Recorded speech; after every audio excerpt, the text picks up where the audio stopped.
Hyper knife episode 2 के starting में दिखाया जाता है कि सियोक मेडिसिन को तोड़ रही होती है और साथ में हंस भी रही होती है। तभी भागते हुए बाहर योंगजू आता है और ऐसे करने से रोकता है, फिर उसे घर के अंदर ले गया था। अगले सीन में यहाँ पर एम्बुलेंस आ जाती है और डियोक ह्यू को ले जा रही थी।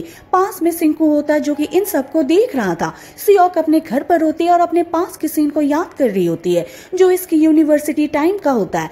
सियोक इस टाइम यहाँ पर एक न्यूरो क्विज को देख रही होती है, बाद में इसको वहां से हटा देती है और उसको सॉल्व करती है। तभी यहाँ पर एक नया नोटिस लग गया था। बाद में सियोक उसको देखती है और उसे पता चलता है कि यहाँ पर एक असेंबली होने वाली है और उसमें डियोक ही आने वाला है। ये सुनते ही सियोक वहां से भाग जाती है। अब ये डियोक ही से मिलना चाहती है। वहीं हम डियोक ही को देखते जो एक डॉक्टर के साथ होता है। डॉक्टर ये बता रहा था कि यहाँ पर एक एंट्रेंस एग्जाम हुआ था और सियोक नाम की लड़की ने टॉप किया है। वो बहुत ही स्मार्ट है लेकिन वो बहुत बातें करती है, तुम्हें केयरफुल रहना चाहिए। फिर दोनों अंदर आ गए थे। एक नर्स यहाँ पर डियोक ही को देखती है और वो कहती है कि क्या तुम बॉस्टन से वापस आ गए हो। डियोक ही यहाँ पर हाँ भरता है और कह रहा होता है कि मैं आज यहाँ पर आया हूँ। फिर दोनों अंदर आ गए थे और खाना खा रहे थे। तभी कोई डोर को जोर जोर से नॉक कर रहा होता है। डॉक्टर बाद में बाहर आकर देखता है और यहाँ पर सियोक होती है। सियोक फिर अंदर आती है और यहाँ पर डियोक ही से मिलती है। डॉक्टर भी इशारा कर रहा होता है कि ये सियोक है। डियोक ही सियोक से कह रहा होता है कि तुम यहाँ पर आ गई हो, वो भी बिना फॉर्मल इंट्रोडक्शन के। क्या मैं जान सकता हूँ कि ऐसा क्यों है। सियोक बाद में अपनी क्विज को देख रही होती है और फिर यहाँ से खाना उठा लेती है और खा रही होती है और वो कहती है कि पहले तुम डॉक्टर के साथ थे, उसने शायद ये कहा होगा कि मैं अजीब हूँ, लेकिन मैं अजीब नहीं हूँ, मैं उस डॉक्टर को लाइक नहीं करती। डियोक ही कह रहा होता है कि क्या तुम मेरे सामने उस डॉक्टर के बारे में ऐसी बातें कर रही हो। सियोक कहती है कि वो मेरी तरह तुम्हारा स्टूडेंट है। डियोक ही कहता है कि क्या तुम मेरी स्टूडेंट हो। सियोक कहती है कि क्या आपको नहीं पता था। सियोक फिर अपने पेपर को लेती है और उसको देखकर हैप्पी होती है। रात को अपने घर पर होती है और यहाँ पर हम इसके डॉक्यूमेंट्स को देखते हैं। सियोक भी बार बार टॉर्च को ऑन ऑफ कर रही थी और अपने क्विज वाली पेपर को देख रही होती है और इस पर डियोक ही ने परफेक्ट लिखा हुआ था। अगले सीन में बारिश हो रही होती है और डियोक ही आता है। तभी इसके पास भागते हुए सियोक आती है और वो कहती है कि आप जो भी न्यूरो सर्जरी के बारे में जानते हो वो सब मुझे बता दो, मैं सब सीखना चाहती हूँ। मेरा ड्रीम यही है कि मैं ओआर में किसी को ऑपरेट करते हुए मरूं। फिर हम प्रेजेंट के सीन में चलते हैं और ये सब बातें डियोक ही रा को बता रहा होता है। साथ में वो कहता है कि जब मैंने उसको देखा था उसके अंदर कोई भी सेल्फ कंट्रोल नहीं था।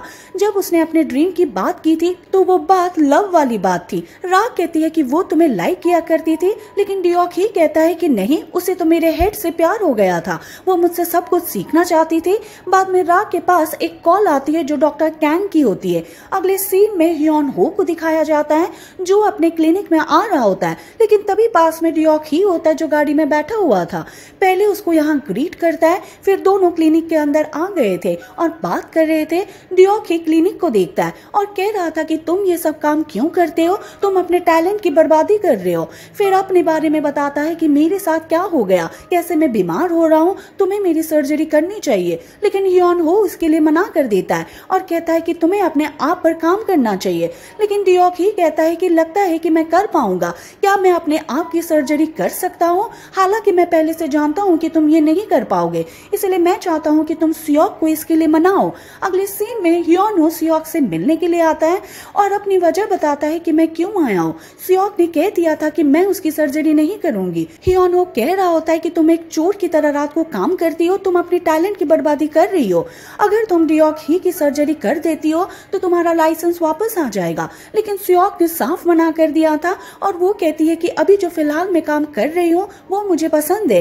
रात को सियोक को देखते जो अपने डॉक्यूमेंट्स को लेकर बाहर आती है, वो उनको जलाने वाली होती है, लेकिन योंग जो कहता है कि ऐसा मत करो, लेकिन सियोक उसकी बात नहीं मानती। बाद में उनको जला देती है और कहती है कि अंदर एक और बॉक्स है, उसे ले आओ। अगले सीन में योंग जो बॉक्स को ले आया था लेकिन तभी गिर जाती है। सभी डॉक्यूमेंट बाहर बिखरे हुए थे। हम यहाँ पर उस पेपर को भी देखते हैं जिस पर परफेक्ट लिखा हुआ था। सुबह सभी डॉक्यूमेंट आसपास पड़े हुए थे। हम यहाँ पर एक फोटो को भी देखते हैं, इसमें सियोक होती है, डियोक ही होता है और साथ में मिसेस ना होती है। अगले सीन में सियोक को दिखाया जाता है जो अपने फार्मेसी में होती है और उसको सिंकू देख रहा होता है। सिंकू कहता है कि तुम अपसेट हो। बाद में कल वाली बात करता और कह रहा था कि कैसे एक एम्बुलेंस आई थी और एक आदमी को ले जा रही थी, तुमने ऐसा क्यों किया, शायद तुम किसी बात से उससे नाराज हो सकती हो। बाद में सियोल की बातें करने लगता है कि हम दोनों वहां पर चलेंगे और अपडेट करेंगे। लेकिन सियोक कहती है कि मैं ऐसा क्यों करूंगी। सिंकू अपने पाव पर डिवाइस को दिखाता है और कह रहा होता है कि मैं जानता हूँ कि मैं प्रोविजन पर हूँ, लेकिन ये 2 दिन में हट जाएगा। तभी सियोक के कलीग यहाँ पर आ गई थी और सिंकू चला गया था। बाद में दोनों यहाँ पर ये देखती है कि जो सिंकू की बहन मारी होती है वो उसको मार रहा होता है क्योंकि उसको पैसे नहीं दे रही थी। सियोक कहती है कि चलो रेस्टोरेंट में खाना खाने के लिए चलते। हालांकि कलीग थोड़ी डर रही होती है लेकिन फिर भी चली जाती है। अब दोनों रेस्टोरेंट में आ गए थे। सिंकू इनके लिए खाना लेकर आता है। कुछ टाइम के बाद कलीग अब सियोक से बात करती है और कहती है कि क्या हमें पुलिस को कंप्लेंट करना चाहिए, लेकिन सियोक कहती है कि कोई फायदा नहीं होगा। मारी कह देगी कि मैं गिर गई थी इसलिए मुझे चोट लगी है। सियोक के पास बाद में हियोन हो कॉल करता है और कह रहा होता है कि क्या रात को तुम फ्री हो, एक सर्जरी को ऑपरेट करना है। सियोक इसके लिए हाँ भर देती है। वहीं हम योंग जू को देखते हैं जो कि लाइब्रेरी में होता है और फोटो को देख रहा होता है। रात को सियोक को देखते जो अपने काम के लिए जा रही होती है और उसके पास कॉल करती है, लेकिन योंग जू कॉल पिक नहीं करता। सियोक और हियोन हो एक जगह पर आ गए थे और अब यहाँ पर सर्जरी करने वाले। वहीं हम योंग जू को देखते जो कि मिसेस ना के पास आया हुआ था। फोटो को दिखाता है, वो जानना चाहता है कि सियोक के साथ क्या हुआ था। मिसेस ना कहती है कि सियोक बहुत ही परफेक्ट थे, फिर अपने पास की बातें करने लगती है और योंग जू को बताती है कि सियोक के साथ उस टाइम क्या हुआ था। अभी हम सियोक को देखते हैं, साथ में डियोक ह्यू के कलीग होते हैं जो कि यू योंग होता है। दोनों पहले अपने काम के बारे में बात कर रहे थे। यू योंग कहता है कि अब तो तुम बहुत ही हैप्पी होगी क्योंकि तुम बॉस्टन में जा रही हो, अब वहां पर काम करने वाली हो। लेकिन तभी पास में आकर ये देखते हैं कि स्टूडेंट यहाँ कुछ देख रहे थे। यहाँ पर एक नया नोटिस लग गया था। बाद में वो भी आकर देखते हैं और यहाँ पर ये लिखा हुआ था कि यू योंग 2 साल के लिए बॉस्टन में जाने वाला है, ना कि सियोक जाने वाली है। ये सब देखकर सभी कह रहे थे कि ये बहुत ही लकी है। सियोक बाग में भागते हुए डियोक ही के पास आती है जो कि यू योंग के मॉम के साथ होता है और एक मीटिंग कर रहा होता है। सियोक चिल्लाती है और कहती है कि बाहर क्या हुआ है। डियोक कह रहा होता है कि दिख नहीं रहा है, मैं अभी मीटिंग कर रहा हूँ, तुम चली जाओ। लेकिन सियोक ऐसा नहीं करती और कहती है कि तुम इस इडियट को मेरी जगह बॉस्टन में क्यों भेज रहे हो। डियोक चिल्लाता है और कह रहा था कि यू योंग की मॉम से माफी मांगो। सियोक भी अब यू योंग की मॉम को देखती है और कहती है कि मुझे नहीं पता था कि आप यू योंग की मॉम हो, लेकिन क्या आपको नहीं लगता कि ये गलत है, मुझे वहां पर जाना चाहिए था, लेकिन आपका बेटा मेरी जगह ले रहा है। वो डियोक ह्यू से कहती है कि मैं बाद में आऊंगी। डियोक ह्यू बाद में सियोक को विच कहता है, वो उसे थप्पड़ मारता है, फिर इसकी सभी सर्जरीज बैन कर देता है। लेकिन अगले सीन में सियोक सर्जरी कर रही थी। ये सीन हम पहले ही देख चुके हैं। डियोक ह्यू यहाँ पर आता है और कह रहा था कि ये सब मत करो, लेकिन सियोक इसकी बात नहीं मानती। बाद में सियोक को यहाँ से फोर्सफुली बाहर कर दिया गया था। प्रेजेंट में सियोक और हियोन ने अपना काम कर दिया था। अब ये बाहर आते हैं और गाड़ी से अपने सामान को रख रहे थे। तभी सियोक पास में गाड़ी को देखती है और इसमें डियोक ह्यू होता है। फिर उसके पास आती है और कहती है कि मेरी सर्जरी रोकने में मजा आ रहा है, लेकिन डियोक ह्यू मना कर देता है और कहता है कि मैं तुम्हें बॉस्टन में भेज दूंगा, तुम्हें तुम्हारा लाइसेंस मिल जाएगा, तुम वहां पर सभी की सर्जरी कर सकती हो, लेकिन इसके बदले तुम्हें मेरा काम करना होगा, तुम्हें मेरी सर्जरी करनी होगी। सियोक कहती है कि अगर मैं तुम्हारा कहना मान भी लूं तो आगे क्या होगा, क्या तुम्हें लगता है कि मैं तुम्हारी सही से सर्जरी करूंगी? मुझे तुम्हारी ब्रेन के साथ एक गलत चीज करनी है और तुम पैरालाइज हो जाओगे। लेकिन डियोक ह्यू कहता है कि मुझे पता है तुम ये नहीं करोगी, तुम अपने काम में कभी गलती कर ही नहीं सकती हो। ये कहकर चला गया था। राव उससे पूछते हैं कि क्या आपको लगता है कि ये सच में ऐसा नहीं करेगी, वो बहुत ही पागल है, क्या पता वो कुछ कर दे। लेकिन डियोक ह्यू कहता है कि मैं जानता हूँ, मुझे उस पर बिलीव है, वो ऐसा कभी नहीं करेगी, उसने अपने काम में आज तक एक भी गलती नहीं की है। अगले सीन में योंग जू को देखते जो कि फार्मेसी में होता है और न्यूज को देख रहा होता है। फिर टीवी को बंद कर देती है। योंग जू कहता है कि आपने ऐसा क्यों किया, मुझे करंट अफेयर की तैयारी करनी है। लेकिन वो कुछ नहीं कहती, वो बाहर आती है। साथ में योंग जू भी आता है। योंग जू से कह रहा होता है कि हम दोनों बॉस्टन में नहीं जा सकते, मुझे वहां पर अच्छा लगेगा। सियोक कहती है कि ठीक है तुम जा सकते हो। योंग जू कहता है कि सच में? योंग जू कहती है कि हाँ, लेकिन तुम्हारे एयरपोर्ट से जाने से पहले मैं तुम्हें मार दूंगी। योंग जू कहता है कि ठीक है, जल्दी से मुझे मार दो। सियोक बाद में कहती है कि तुमने कल मेरा कॉल पिक क्यों नहीं किया? योंग जू कहता है कि मैंने अपना फोन खो दिया था। सियोक बाद में उसको मारने के लिए आगे बढ़ती है और कहती है कि मैंने तुम्हारी जान बचाई थी, तुम्हें थोड़ा ग्रेटफुल होना चाहिए। बाद में दोनों सिंकू को देखते जो कि सियोक को देख रहा होता है।